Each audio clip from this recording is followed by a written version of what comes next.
বাচ্চা, মানে যারা 8 বছর 10 বছর 12 বছর এইসব যারা শিশুরা আছে তাদেরকে বই কিংবা অন্যান্য জিনিস সামগ্রী না দিয়ে তাদেরকে মাদক ব্যবহার এবং তাদেরকে সেবন করার জন্য উৎসাহ করে, তাদেরকে সাপ্লায়ার হিসেবে কাজ করে এবং সে যদি সাপ্লায়ার হিসেবে কাজ করতে না চায় তখন তাকে হেনস্থা করা হয়। যারা আসলে মাদক ব্যবসায়ী তারা অ্যারেস্ট হওয়ার পরবর্তীতে দেখবেন যে আদালতের মধ্যে দিয়ে তারা 3 দিন 5 দিন 1 সপ্তাহ কিংবা 1 মাসের মধ্যে তারা ছাড়া পেয়ে যায়, বড় বড় চালান সহ।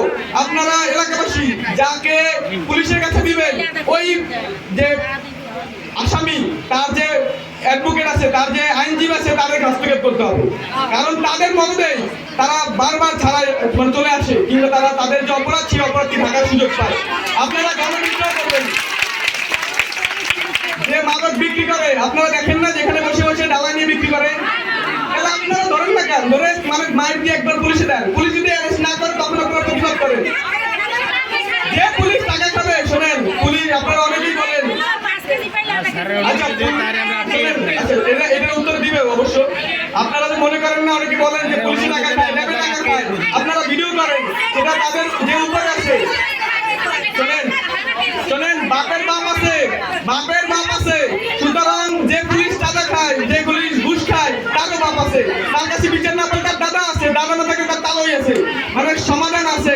আমাদের যুব সমাজে ভাই বন্ধুদের নিয়ে যে এবার আমরা মাঠে নামছি আমার মতন হয় বাঁচবো নয় মরবো। যদি আমার ফ্যামিলি বাঁচাইতে হয় তাহলে আমার মাদকের বিরুদ্ধে ভাই লড়তে হবে, যদি আপনার ফ্যামিলি বাঁচাইতে হয় আপনার মাদকের বিরুদ্ধে লড়তে হবে।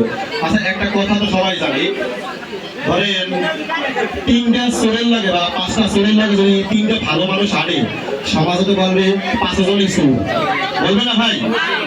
আর যদি 10টা ভালো লোকের লাগে 3টে খারাপ লোক চলে সবাই বলবে ওই 10 জনই ভালো, তাহলে তো আমরা ভালোর পক্ষেই আছি।